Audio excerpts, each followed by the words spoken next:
Welcome to Bon Park in Lyons, Colorado, as we get ready for the Elite Women's Colorado State Cyclocross Championship. We are anticipating a great race here today, 40 minutes of action. It's worth noting this is the largest field that we have ever assembled on the start line as we take a look at our women's field. It was a little chaotic at the start. You can see Carrie Barnholt right there on the inside, one of our race favorites, racing for Tokyo Joe's, Ann Lannon having a terrific start. And there's one of America's top mountain bikers near the front, Heather Erminger, racing for the Gary Fisher team. So picking up Laura Krebs has got the whole shot. Great job by Krebs, showing you the massive amount of power that she's brought from the road here to the cyclocross. Laura, not really known as a cyclocross specialist, but she's leading them out. You can see the charge coming behind her from Carrie Barnholt. As a matter of fact, on a very sloppy day, Barnholt is now looking like she's going to seize control of the lead, showing the beautiful form that she's got. Barnholt really is one of the top 5 cyclocross racers in the United States. You can see these riders really banging their way through that sector of the course. The reason why? It's one of the few places where you can pass. This course, you can see there's one good line. They call it a blue groove. And as you take a look at that groove, this is really one of those sections where you can see Natasha Cowie going ballistic right there. We really like to compare this sport to bike racing meets steeplechase. And that's a big part of why right there is that ability to remount the bike smoothly, as we see Amy Dombrowski. Wow, Amy Dombrowski coming good right now. Not really a great remount right there. She loses a little bit of momentum, but she found her way to the front. Ann Lannon, our early leader, continues to battle. She's up in the top 5 right now.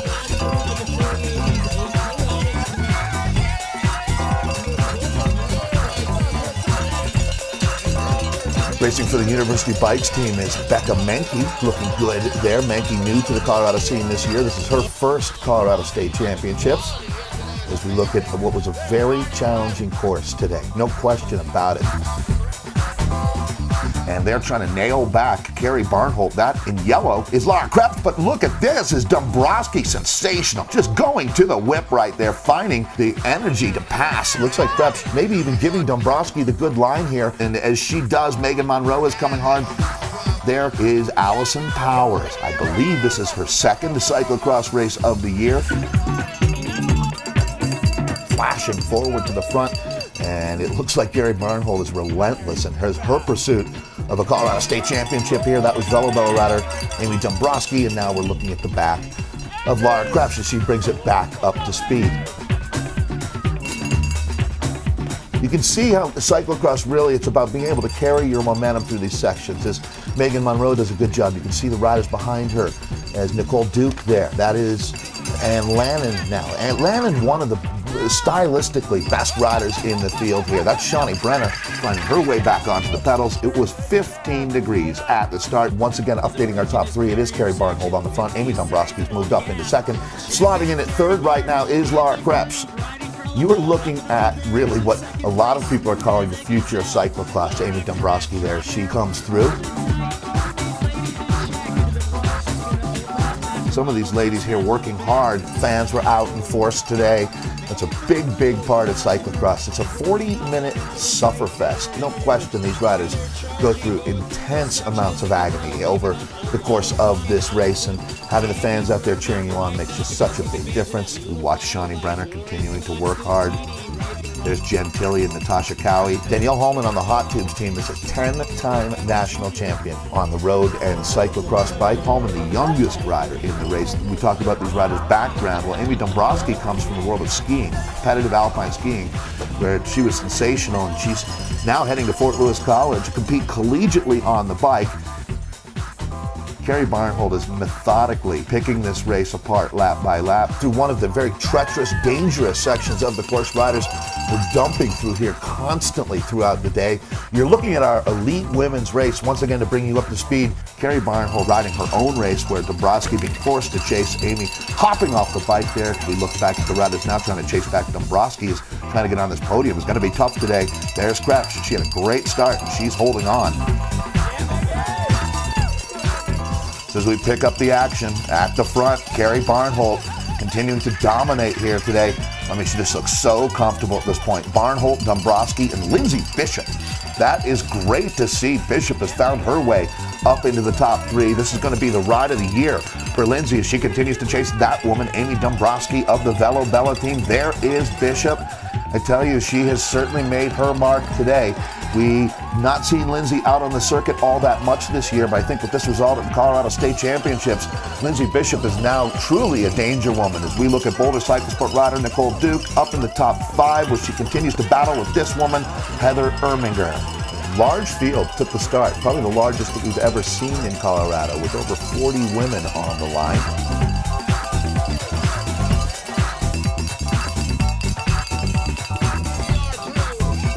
The rest of the field continues to chase. Once again, this group was not only large, but highly combative here today as we watch some fantastic racing as you watch the rest of the field now continuing to chase. Kat Johnson coming through, a vegan in our field. That's been her message this year. You can see on the back of her kit there, Go Vegan.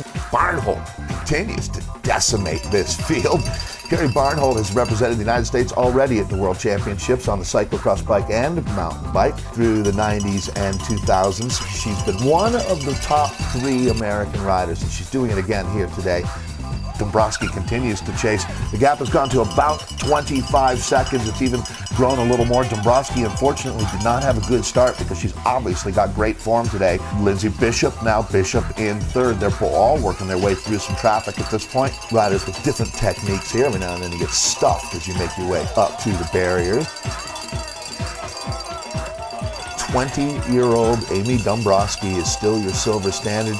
You see no fear at all. The clothing today that these riders are having to wear, the temperature right now is right around 15 degrees at this point. Women's race taking the start at 2 o'clock, and boy, they really are bundled up. It makes it very, very tough to do what you're seeing them do right there through the barrier section with all that clothing on. You're kind of a little bit restricted, and the riders certainly having to overcome a lot of obstacles here today. At some point, you're going to crash today, as just about every rider in the field is going to come to grief at one time or another. You're really just kind of doing damage control. There's a lot of reasons why you see these dismounts in the sport. Part of it is to test these skills, because this is what makes cyclocross so unique, is this ability to shoulder your bike and run with it. We've already talked about the steeplechase aspect, but if you go back to 50 years ago when cyclocross was really coming to be, a big part of it was trying to keep the speeds down because it is so cold outside. If you're going to be doing road racing, you're going to be absolutely freezing on any descent. There's no descending in cyclocross. You're never really moving faster than 15 miles an hour. The incredible amount of effort it takes to move that fast keeps your engine, keeps your body very warm. And it's certainly this also here, by making the riders run, you force the circulation, you get the blood working. Theoretically, it keeps them a little bit warmer.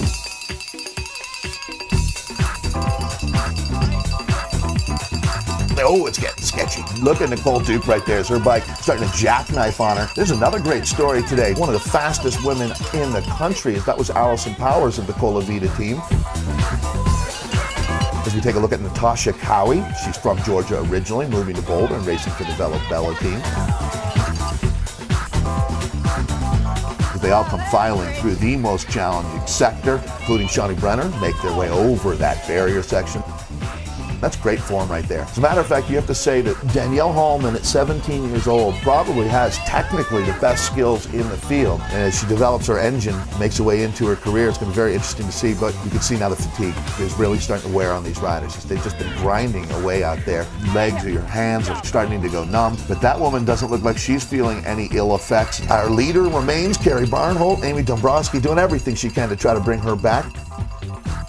And it looks like that's a done deal. So our ACA Colorado Cyclocross Championship, our senior women, it's Carrie Barnholt taking the win, the silver medal going to Amy Dombrowski. An incredible ride today from Lindsay Bishop. She came out of nowhere to end up on the podium as Heather Erminger and Megan Monroe round out our top 5. What a race it was.